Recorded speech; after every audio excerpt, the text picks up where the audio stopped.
Sound check guys, good afternoon. Mainit yung panahon.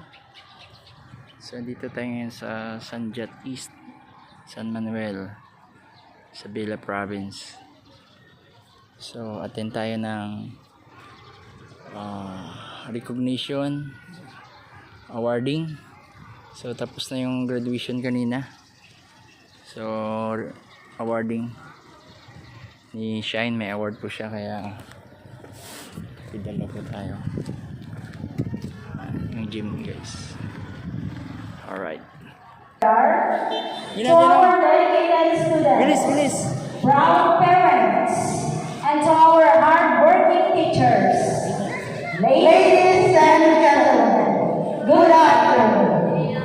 Education is not received, it is achieved. Invitation meant for this occasion, especially to all students who are here today to receive their awards.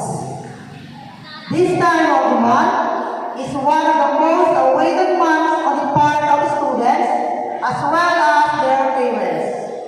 These students who gave their very best to achieve something they dream of, and most especially to make their parents proud.